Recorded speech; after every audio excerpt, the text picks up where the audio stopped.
नमस्कार, आप सभी का स्वागत है एनडीटीवी राजस्थान पर और मैं हूं आपके साथ शुभेंदु सिंह। आप देख रहे हैं अपनी बात।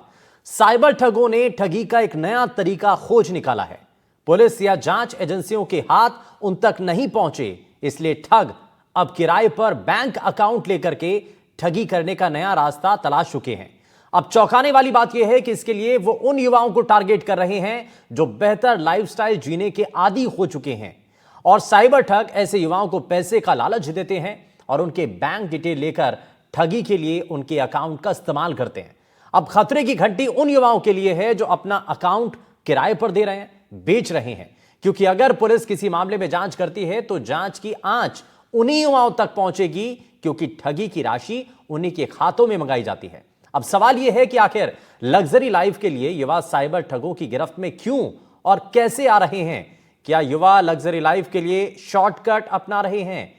चर्चा आज इसी मसले को लेकर के करेंगे, लेकिन उससे पहले जरा ये तस्वीर आपको दिखाते हैं और साथ ही इस मामले को एक बार फिर से आपको बताते हैं। दरअसल कई ऐसे युवा हैं जिनका लाइफस्टाइल मेंटेन करने के लिए या उनके महंगे खर्च हैं, महंगे शौक हैं, और शायद वो उतना या तो कमाते नहीं हैं या फिर उनको घर से उतना पैसा नहीं मिलता है जितने उनके खर्चे हो जाते हैं।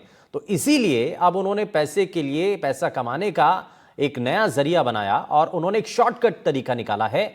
उनको शायद ये नहीं पता कि शॉर्टकट उनके लिए कितना ज्यादा मुश्किलें खड़ी कर सकता है, उनको किस मुश्किल में डाल सकता है। दरअसल साइबर ठगों ने अब कुछ लोगों से या युवाओं से उनके बैंक अकाउंट रेंट पर लेना या उनसे खरीदना शुरू कर दिया है।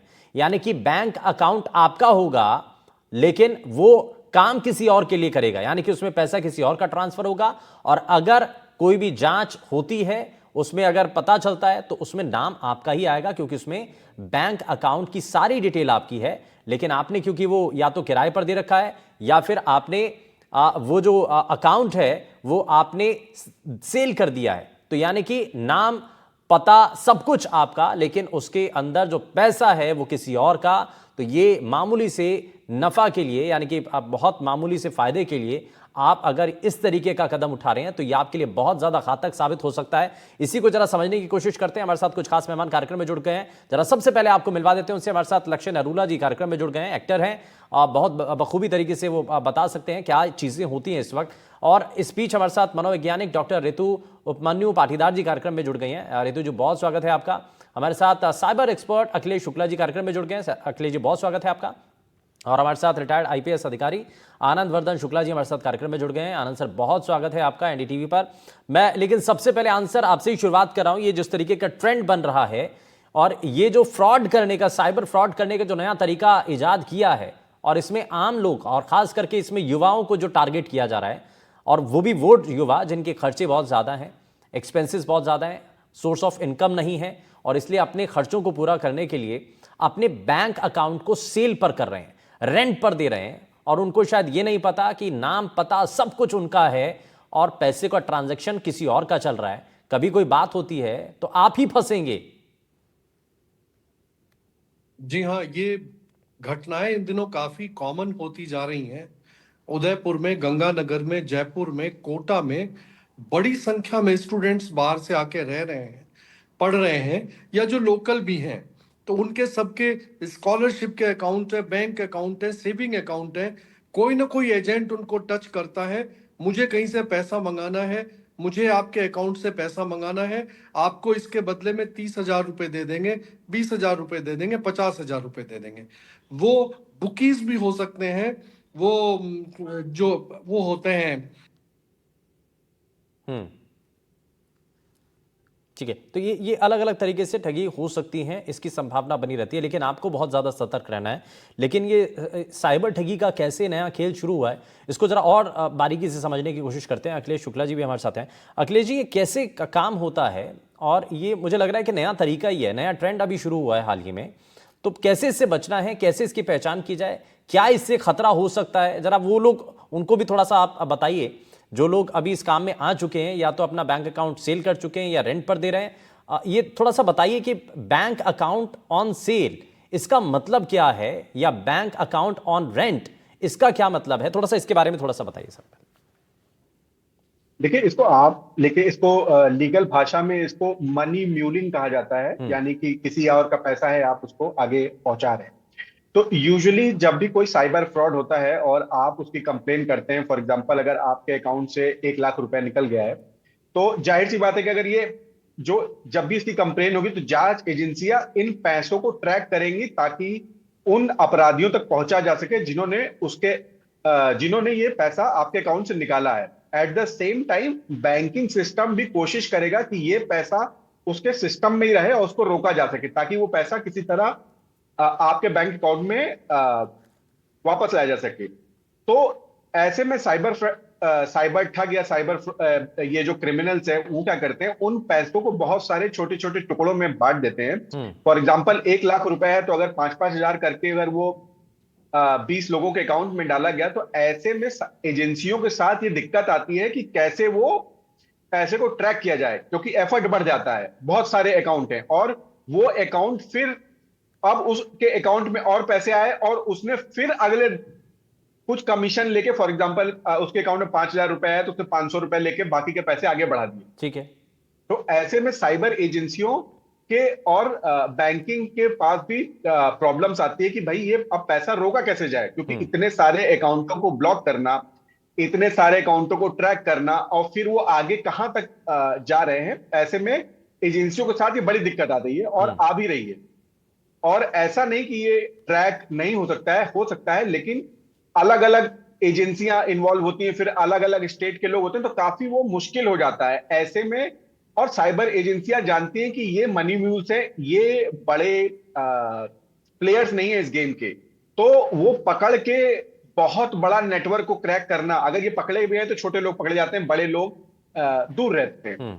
तो जाहिर सी बात है ये एक बड़े माफिया सिस्टम कह ले या एक बड़े नेटवर्क का हिस्सा बन जाते हैं जाने अनजाने में। और कभी भी जांच एजेंसियों के घेरे में आ जाते हैं, ऐसे में इन पे कड़ी कार्रवाई हो सकती है। तो मेरे ख्याल से कुछ पैसों के लालच में ऐसे अपराधियों से बचना चाहिए। ये वैसे ही है जैसे ड्रग्स पेडलर होते हैं, तो वो बड़े अपराध का हिस्सा नहीं होते, लेकिन कहीं ना कहीं वो इस अपराध में शामिल होते हैं।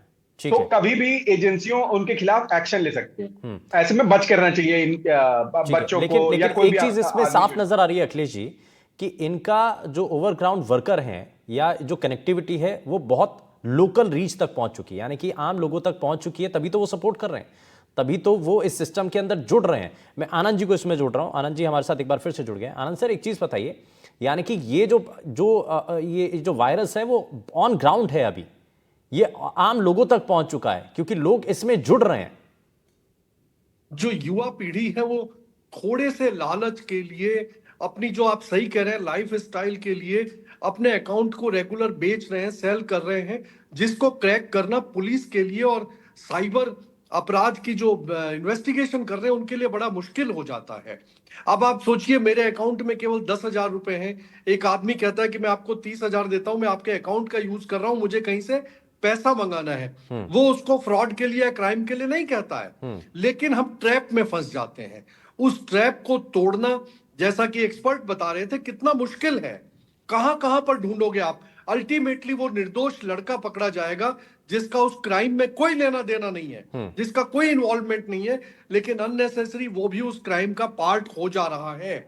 अगर मान लीजिए एक्स जगह से वाई पे पैसा ट्रांसफर हुआ और मेरे अकाउंट में आया, तो वाई को और एक्स को पकड़ना मुश्किल है, मुझे पकड़ा जाएगा क्योंकि मेरे अकाउंट से पैसा आके और इमीडिएट ट्रांसफर भी हो जाता है। तो दिस इज वेरी सीरियस और इस पर कंट्रोल लगाना बहुत जरूरी है। और सिवाय नॉलेज के, सोशल मीडिया के यूज करने के और कोई उपाय इसमें मुझे नजर नहीं आता है। ठीक है, यानी कि जागरूकता ही इसमें एक बड़ा, तो कहां जागरूकता है। और क्रिमिनल्स को किसी भी तरह ट्रेस करके, जिस बच्चे ने अकाउंट अपना दिया है उसको पता है किसको दिया है, तो उसको भी ट्रैक करना उतना ही लाजमी, उतना ही जरूरी है। साइबर क्राइम सेल को ये बहुत तेजी से इस पे अमल करना पड़ेगा। लेकिन ये मानसिकता क्या है, ये सोच क्या है, इसको लालच समझो। लेकिन सबसे बड़ा सोच इसमें लालच है। आप, मेरे पास 10,000 है लेकिन मुझे आज कोई 30,000 रुपए दे रहा है, इस बात के कि 2 घंटे के लिए आपका अकाउंट यूज कर रहा हूं, उस 2 घंटे में ही फ्रॉड हुआ, 5 लाख आपका बैंक अकाउंट खाली हो गया, इस पर्टिकुलर एक डेड अकाउंट के माध्यम से खाली हो गया और आप उसको ट्रेस नहीं कर नहीं पाएंगे, कर पाए। अकाउंट बंद। और एक बात और बताऊं मैं आपको, बड़ी इंपॉर्टेंट, साइबर एक्सपर्ट जानते होंगे, इसमें बैंक ऑफिसर्स एम्प्लॉइज का भी इन्वॉल्वमेंट पाया गया है। You remember the case of Ganganagar, they are involve. ठीक है, तो जो जो इसमें बैंक के जो कर्मी हैं उनकी शामिल होने की भी इसमें ऐसा है, लेकिन इस पूरे सिस्टम को, इस पूरी चेन को हमें तोड़ना होगा। मैं रितु जी से जरा जानूं उससे पहले, लेकिन लक्ष्य है एक चीज़ थोड़ा सा बताइए कि ये जो स्टैंडर्ड मेंटेन करने के लिए आज की जो युवा पीढ़ी है, ये अपने आप एक स्टैंडर्ड मेंटेन करने के लिए, या खर्चे इतने ज़्यादा हो गए हैं, इतना ज़रूरी हो गया है क्या?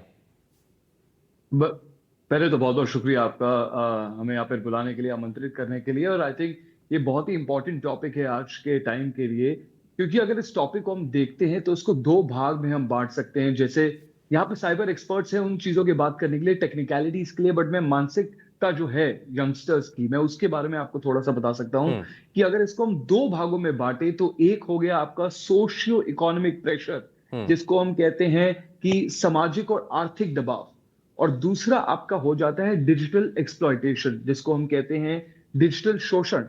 तो अब आजकल की यंगस्टर्स जो हैं उनको एक शब्द है फोमो करके, फियर ऑफ मिसिंग आउट, कि उनको उनका दोस्त बाहर पार्टी में जा रहा है, कोई एक जगह पे फोटो खींच रहा है, उनके पास पैसा नहीं है लेकिन उसके लिए, लेकिन उनको वहां पर जाना है, अच्छी तस्वीरें खींचनी है, फैंसी लग्जरी लाइफस्टाइल जीना है, लेकिन उसके पास उनके पास धन नहीं है, पैसा नहीं है। तो ऐसे ही लोग जो हैं अपराधियों के शिकंजे में आ जाते हैं, बिकॉज वो आसान होते हैं। उनकी मानसिकता जो होती है वो बहुत ऐसी होती है कि यार पैसों के लिए हम कुछ भी कर लेंगे, क्विक मनी जिसको हम कहते हैं, क्विक मनी के लिए। तो अपराधियों के जो हम इसमें ट्रैप में ये जो लोग हैं ये सबसे इजीली आ जाते हैं, बिकॉज इनकी मानसिकता ऐसी है कि जल्दी जल्दी पैसा जहां से भी आ जाए वहां से आ जाए, क्योंकि वो इंस्टाग्राम, यूट्यूब ऐसी जगहों पे देखते हैं ये ग्लोरीफाइड लाइफ है, एक ऐसी जिंदगी है जो एकदम फैंसी है, जो वो शायद अपनी नॉर्मल जिंदगी में नहीं जी पाए। हालांकि बॉम्बे में भी देखेंगे कुछ ऐसे क्लब्स हैं जहां पे समझिए एंट्री के लिए 5,000 रुपए लगते हैं, लेकिन इंसान की सैलरी ही 50,000 महीने की है, तो 10% वो कैसे देगा क्लब में जाने के लिए? तो ऐसे चीजों में क्विक मनी के लिए ये आजकल की यंगस्टर जो जनरेशन है वो घुस जाती है, कि मतलब अब उनको क्लब में मजे करने नहीं, क्लब में तस्वीरें खींचने जाना है, कुछ ऐसी चीजें दिखानी है सोशल मीडिया पे, वो लाइफस्टाइल बन चुकी है, वो आसपास में लाइफस्टाइल का वो स्टैंडर्ड है, वो आपको करना पड़ेगा। और ये जीवन शैली का जो दबाव है वो ही उनको अपराधियों की तरफ लेकर जाता है मेरे हिसाब से। ठीक है, एक बड़ा पॉइंट है। अच्छा, इसमें एक चीज़ ये भी है, रितु जी को मैं जरा जोड़ रहा हूँ। रितु जी, एक चीज़ और ये नज़र आती है कि जो अपने घर से दूर हैं, भाई जो परिवार के साथ हैं, शायद उनके ऊपर उतना ज़्यादा प्रेशर नहीं होगा, या पेरेंट्स टोक देंगे कि भाई आप जो है इतना खर्चा क्यों कर रहे हैं, या फिर इतना पैसा आपके पास कहाँ से आया।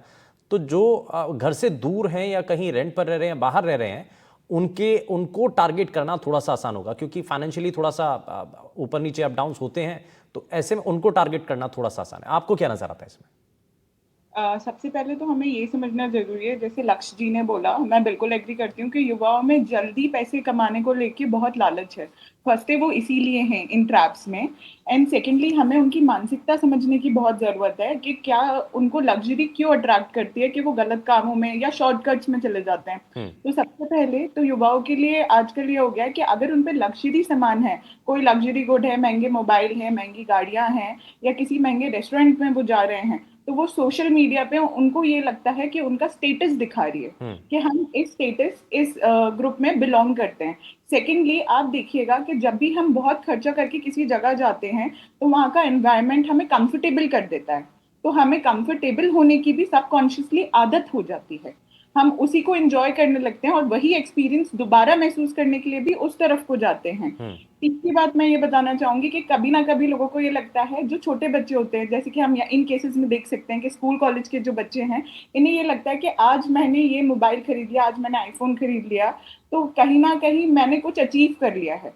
तो वो अपने ईगो को सेटिस्फाई करने के लिए जो अचीवमेंट की एक भावना है उसको महसूस करने के लिए भी इनमें ट्रैप्स में फंसते जाते हैं और कहीं ना कहीं इससे एडिक्ट हो जाते हैं। तो ये सारी चीजें उन्हें बिल्कुल मजबूर कर रही है। सेकेंडली, जैसे आपने बोला और आनंद जी ने बोला कि आसपास के बच्चे, बिल्कुल आसपास के बच्चे जो छोटे शहरों से या शायद ऐसे घरों से आ रहे हैं जिनके पेरेंट्स लिटरेट नहीं है इन टॉपिक्स पे, भले ही उनका प्रोफेशन अलग है, कोई कृषि में है, कोई फैक्ट्री में है दिन भर, या कोई ऐसे काम कर रहा है जिसका जो शायद न्यूज नहीं देख पा रहे हैं, या जिनकी जिंदगी में ये सारी चीजें रोज देखने या समझने की नहीं है, वो अपने बच्चों को एजुकेट नहीं कर पा रहे हैं इन टॉपिक्स में।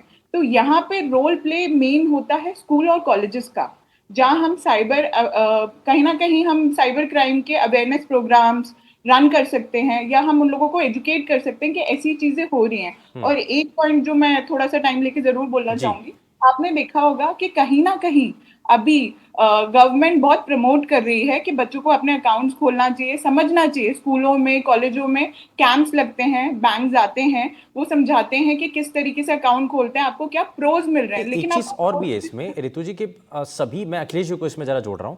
अखिलेश जी, एक चीज, क्योंकि सभी के पास बैंक अकाउंट है, छोटे बच्चा जब उसका एडमिशन होता है स्कूल में तो उन सभी के पास बैंक अकाउंट है। अब बच्चे को कैसे आपको बरगलाना है, या उसको कैसे उसका ब्रेन वॉश करना है, या कैसे आपको उसको यूज करना है उसके अकाउंट को, ये सब कुछ आपके ऊपर निर्भर करता है। आप कैसे उसके घर तक रीच करते हैं, या परिवार वालों को कैसे आप समझा लेते हैं अगर वो ज़्यादा पढ़े लिखे नहीं है। तो ये जो है ये बहुत बड़ी चेन बन रही है, एक बहुत बड़ा संकट भी है। ये हमें समझना होगा। और ये जो अवेयरनेस की बात भी आनंद सर ने कही थी कि जागरूकता बहुत ज़्यादा ज़रूरी है, ये हमें घर घर तक पहुंचाना होगा।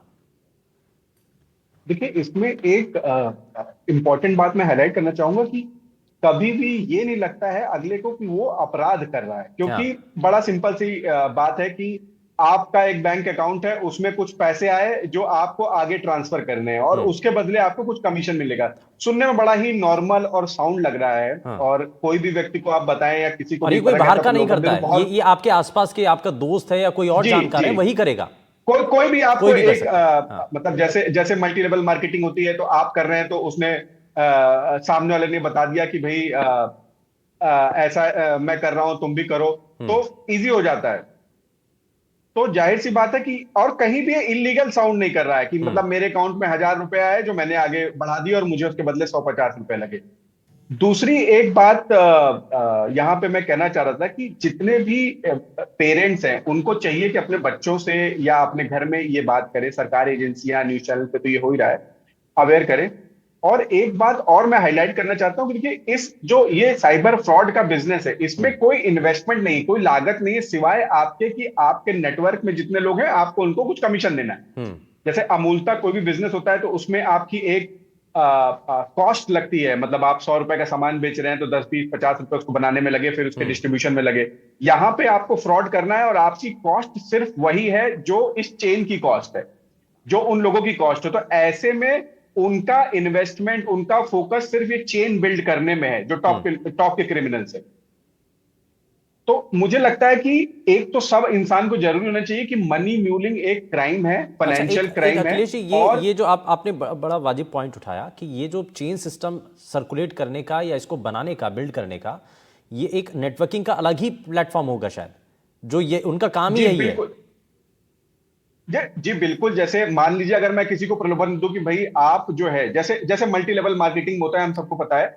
मैं एक तो मैं अपने पैसे अकाउंट से ट्रांसफर कर रहा हूं, उसके पैसे मिल रहे हैं, साथ में अगर मैंने 50 लोगों को और जोड़ा या 10 लोगों को और जोड़ा तो उसके 500-500 रुपए और मिल रहे हैं, तो मेरी तो इनकम डबल हो गई ना। मैंने मेरे साथ के 5 लोगों को मैंने बोला कि यार ये ऐसा करोगे, बड़ा सिंपल है पैसा। और जैसा कि मैंने बोला, आप किसी को ये बोलेंगे कि यार अकाउंट में तुम्हारे 500 रुपए आएगा, तुमको आगे बढ़ा देना है 450 रुपए, तो जाहिर सी बात है कहीं भी ये लगता नहीं कि ये कोई क्राइम हम कर रहे हैं। मतलब पैसा आया, पैसा गया। पैसे का सोर्स क्या है, ये मतलब पूछना कोई नहीं पूछता है। और मैंने 5 और लोगों को अगर उस चेन में इंट्रोड्यूस किया तो मुझे और उसके पैसे मिल रहे हैं। तो ऐसे में जो है मुझे लगता है ये बड़ा ही ये बहुत गंभीर मतलब मामला बहुत है। इजी नेटवर्क है। ठीक है, मैं और आनंद सर शायद सामने वाले को जी सामने वाले को शायद पता भी ना हो कि वो उस पार्ट में है और किस सिंडिकेट में है। अच्छा, ज्यादातर केसेस में यही होता है कि सामने वाले को समझ में नहीं आता कि आप बहुत बड़ा क्राइम कर रहे हैं। उनको तो ये लग रहा है कि भाई पैसा अकाउंट में है और उसके बाद वो आगे बढ़ा दिया है, इसीलिए इस बात पर भरोसा कर लिया जाता है। आनंद सर, ये एल्यूरमेंट है। जैसे कि मान लीजिए जयपुर की बात करें, जगह जगह लाइब्रेरीज बनी हुई हैं जहां 30 40 50 100 लड़के बैठ के पढ़ रहे हैं। वो एक दूसरे के फ्रेंड हैं। वो बड़े प्यार से उससे कहेगा कि अरे यार मेरे एक मामा जी हैं, उनका एक पैसा कुछ अटक रहा है, वो आपके अकाउंट से मंगा के मैं ट्रांसफर कर दूंगा, आपको उसके लिए 10,000 रुपए मिलेंगे, 20,000। उसको ये पता ही नहीं चलता, जैसा अखिलेश जी कह रहे हैं, कि मैं कोई क्राइम कर रहा हूं। और उसमें होता यही है कि जो आदमी इंट्रोड्यूस कर रहा है, आप सच कह रहे हैं अखिलेश जी, उसको 1,000 रुपए पर इंट्रोडक्शन पे मिल रहे हैं। उसको पता है कि ये क्राइम है, लेकिन जिसको एल्योर कर रहा है, जो बार बार यूज हो रहा है, जो अपने अकाउंट का यूज करवा रहा है, उसको सच में ये मालूम नहीं है। इसकी अवेयरनेस चलानी चाहिए। अगर एनडीटीवी इसका अभियान चलाना चाहता है तो हर कॉलेज स्कूल में जाकर के हम लोग तैयार हैं कि हम लोगों को जागरूक करें। जयपुर में, उदयपुर में, गंगानगर में बहुत ज्यादा केसेज इस तरह के आए हैं, तो इसको रोकना बहुत जरूरी है। अदरवाइज ये क्राइम एक कोविड की तरह फैलता चला जाएगा और लोगों को पता भी नहीं चलेगा कि वो ट्रैप में फंस गए हैं। रोकना बहुत जरूरी है। और ये रोकना बहुत ज़्यादा ज़रूरी है, और इसलिए मुझे लगता है कि मैसेज यहाँ से देना बहुत ज़्यादा ज़रूरी है। मैं मैसेज लूँ, लेकिन उससे पहले रितु जी को मैं इसमें जुड़ रहा हूँ। रितु जी, अब इसमें पहचान कैसे कीजिए? कुछ हाव भाव कुछ ऐसा लगता है कि भाई कभी ऐसा, क्योंकि इसमें गलत कुछ हो नहीं रहा है, महसूस क्या होना है? मतलब आप कुछ गलत नहीं कर रहे हैं, सामने वाले को ये भी लग रहा है कि भाई ऐसा गलत तो कुछ है नहीं इसमें, ना मैं क्राइम कर रहा हूँ, उनके लिहाज से तो यही है। हम जिन बच्चों की जिन उम्र की बात कर रहे हैं वो कहीं ना कहीं बालिग भी हैं, और उनको ये पहचानने से ज्यादा जरूरी है, जैसा कि सर ने बोला, कि अवेयरनेस अगर है, अगर आपको पता है कि ऐसी चीजें भी होती हैं, तो आप पहले से तैयार रहेंगे। लेकिन जो चीज एग्जिस्ट ही नहीं करती आपके लिए, आपकी रियलिटी में उस चीज से रिलेटेड कोई भी चीज नहीं है, तो आप इसके बारे में अवेयर नहीं होंगे। दूसरी चीज, जो भी कोई आपको फोर्स कर रहा है, बच्चों को ये ध्यान देना चाहिए, अगर किसी चीज के पीछे रिपीटेटिवली कोई आदमी पड़ा हुआ है, तो वो आपके दिमाग में ये चीज बैठाना चाह रहा है कि हाँ इसको कर दो, इसको करने से फायदा होगा। जैसे हम स्कूल में भी चीजें याद करते हैं, तो कैसे? क्योंकि रिपीटेटिवली आपके सबकॉन्शियस को कोई कमांड दी जा रही है। तो यहाँ पे भी अगर आपका फ्रेंड या आपका नोन पर्सन या कोई बैंक से ही आपको परेशान कर रहा है इस चीज के ऊपर, और आप डिस्कस नहीं कर पा रहे हैं अपने फ्रेंड्स या अपनी फैमिली से, या उसके बारे में नॉलेज नहीं ले पा रहे हैं, तो ऐसे में बच्चों को हम ये अवेयर कर सकते हैं कि आप आगे मत बढ़िए। बैंक डिटेल इज समथिंग जो बहुत इंपॉर्टेंट है और हमें किसी से शेयर नहीं करनी है। ये हम उस समय भी अवेयर कर सकते हैं जब बच्चे अकाउंट खोलने जाते हैं, जब हम उन्हें बता रहे हैं इसके फायदे, उसी समय कम हमें से कम बेसिक जो बातें हैं अकाउंट, अगर आप बिल्कुल आपको वो जरूर आपको पता होनी चाहिए, आपको आप बच्चों को जरूर बताना चाहिए। अच्छा, इसमें अखिलेश सर को मैं वापस से जुड़ रहा हूँ। अखिलेश सर, एक चीज़ और है कि ये OTP, कई बार हम ATM कार्ड भी किसी को दे देते हैं, पासवर्ड भी बता देते हैं, बहुत भरोसेमंद लोगों को हम हालांकि ये सब करते हैं, लेकिन ऐसा करना भी नहीं चाहिए, है ना? अकाउंट के बारे में भी ठीक है जी, आप पैसे जमा करा दीजिए, ये अकाउंट नंबर है, तो आजकल वो भी सेफ नहीं है। तो आपको बहुत ज़्यादा अकाउंट को लेकर के बहुत प्राइवेसी रखना चाहिए, इस पर बहुत ज़्यादा नज़र रखनी चाहिए। सर, अकाउंट तो है ही, साथ में जो सबसे बड़ा हम काम करते हैं, सोशल मीडिया पे बहुत सारी चीजें शेयर कर देते हैं, अपना Aadhaar number, marksheet, date of birth, मतलब जितनी इंफॉर्मेशन है, कोई भी इंफॉर्मेशन, किसी तरह की इंफॉर्मेशन हो जो आपके नाम से जुड़ी हुई हो, आधार कार्ड या कहीं भी पहचान से जुड़ी हो, उसको अवॉइड करना चाहिए, ना सिर्फ किसी को देने से बल्कि खासकर सोशल मीडिया पे डालने से, या कोई भी ऐसी चीज हम डाल रहे हैं, फॉर एग्जांपल अगर अपनी फोटो अपनी कार के साथ डाल रहे हैं, तो कोशिश करें कि कार का नंबर छुपा दें, और बहुत सारे इजीली टूल्स अवेलेबल हैं, ऐसा कुछ नहीं कि वो है, तो कार का नंबर छुपा दें, कार के नंबर से भी आप ट्रैक किए जा सकते हैं, घर का नंबर से ट्रैक किए जा सकते हैं। तो कोशिश करें कि जितनी इंफॉर्मेशन कम आप शेयर करेंगे उतना ही सेफ रहेंगे। और एक बात मैं जोड़ना चाहूंगा जो भी मैम कह रही थी, कि साइबर क्राइम या किसी तरह के ठगी का मुख्य कारण लालच है, और कोई कारण नहीं है। देखिए, पैसा कमाना बहुत ही मुश्किल काम है, यहाँ पे सारे लोग जो बैठे हैं उनको पता है पैसा कमाने में कितने एफर्ट और एनर्जी जाती है, डिग्रियां चाहिए होती हैं, स्किल्स अपडेट करने पड़ते हैं। तो कोई भी चीज जो आपको बिना मेहनत के आसानी से मिल रहा है और ज्यादा मिल रहा है, तो जाहिर सी बात है उसको एक शक की निगाह से देखना चाहिए। और साइबर क्राइम में अमूमन हर तरह के साइबर क्राइम में आप देखिए एक ही तरह का पैटर्न होता है, कि आदमी को लालच दिया जाता है कि एक कोई लड़की है जो विदेश से गिफ्ट लेके आ रही है, तो आपसे कहा जाता है कि 40-50 हजार रुपए दे दीजिए, और वो एयरपोर्ट पे उसको कुछ फीस नहीं है, उसके बाद करेंसी नहीं है, आप दे देते हैं। हाँ। या आपको किसी तरह का प्रलोभन किया जाता है कि आज 100 रुपए लगाओ, कल को ये 500 रुपए हो जाएगा। या किसी तरह के ऑनलाइन स्कैम में जाता है कि ये इन्वेस्टमेंट एक पोर्टल है, आप जिनेवा या किसी देश में आप गोल्ड में इन्वेस्ट कर रहे हैं, ये 3 गुना रेट से बढ़ रहा है, आई कैन प्रेडिक्ट इजीली। तो कितने भी क्राइम है, देखिए एक नॉर्मल बैंक जो आपको 6 से 7% का इंटरेस्ट देता है, एफडी करेंगे थोड़ा ज्यादा देता है, आप म्यूचुअल फंड में इन्वेस्ट करेंगे 17 से 18% या 10 से 12% आराम से आप कमा सकते हैं। उससे ज्यादा कहीं भी अगर आपको पैसे मिल रहे हैं बिना मेहनत के खासकर, अच्छा, एक तो चीज वो एक साइबर और क्राइम मैं हो इसमें सकता सर है। आपसे जानना चाह रहा हूं अखिलेश सर कि ये जो है जी। ये अर्बन एरिया में ज्यादा है या रूरल में ज्यादा नजर आता है? क्योंकि भाई जो पढ़े लिखे हैं या जिनको जानकारी है तो शायद वो इस ट्रैप में नहीं फंसेंगे, हालांकि वो भी फंस जाते हैं क्योंकि जानकारी का अभाव सर इसके ऐसा हाँ, ऐसा कुछ नहीं है। ये जो है हर जगह होता है आनंद सर। सर को ज्यादा पर ये है जितने, या आप अगर देखिए तो एक बहुत बड़े इंडिया के इंडस्ट्रियलिस्ट को डिजिटल अरेस्ट करके रखा गया और कुछ करोड़ों रुपए दिए गए। सोचिए उनके पास कितने रिसोर्सेज होंगे, सही बात कितने है। इन्फ्लुएंस कितने होगा, कितनी एक्सपर्ट्स होंगे। जानकारी होगी। हम्म।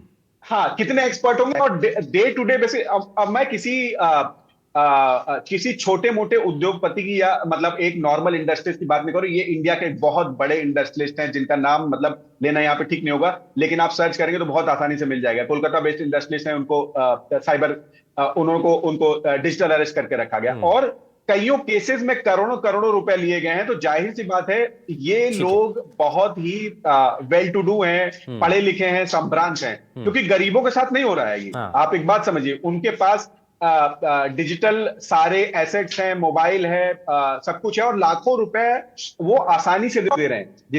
जिनके पास है तो वो वेल टू डू है। हाँ ठीक है, मैं इसमें जरा लेकिन एक रिएक्शन और छोटा सा ले रहा हूं। मैं लक्ष्य को जोड़ रहा हूं। लक्ष्य, क्या मैसेज देना चाहें, यूथ को क्या मैसेज देना चाह रहे हैं? आई थिंक सबसे इम्पोर्टेंट, जैसे सबने यही कहा कि जागरूकता बहुत जरूरी है। अगर आप ये समझें कि ये जो शॉर्टकट जो आप हम देख पा रहे हैं, जो शॉर्टकट में जो पैसे आते हैं, ये आपको सिर्फ और सिर्फ अपराध की तरफ, कभी कभी क्या होता है कि आपका शायद किस्मत चमक जाए कि जल्दी पैसा आ गया, बट ये जो चीजें हैं इसके लिए सिर्फ एक ही रूल है, वो है शॉर्टकट का तो एक ही जागरूकता। अंजाम होता है, वो बुरा ही एक ही होता है। है, ये साफ सीधी सी जागरूकता। बात है भाई, पैसा आप कमाने में देखिए मेहनत जैसे लगती है और अगर आप शॉर्टकट का तरीका अपना रहे हैं तो वो आपको गलत रास्ते पे लेकर जा रहा है, ये आपको समझना होगा। बहुत शुक्रिया सभी खास मेहमानों का कार्यक्रम में शामिल होने के लिए। आप जुड़ गए हमारे साथ, लेकिन यहाँ बड़ा साफ सीधी बात है कि अगर आपके साथ ऐसा होता है तो आप 10 बार पहले कंफर्म करें और तभी अपने किसी जानकार वैसे बिल्कुल साझा ना करें। और इस बात को आप बहुत ज़्यादा सावधानीपूर्वक ध्यान से रखें कि किसी का भी पैसा अपने अकाउंट में कम से कम ना ले। यहाँ रुकने एक छोटे से ब्रेक के लिए, आप कहीं मत जाएगा, बने रहिए एनडीटीवी राजस्थान के साथ। नमस्कार।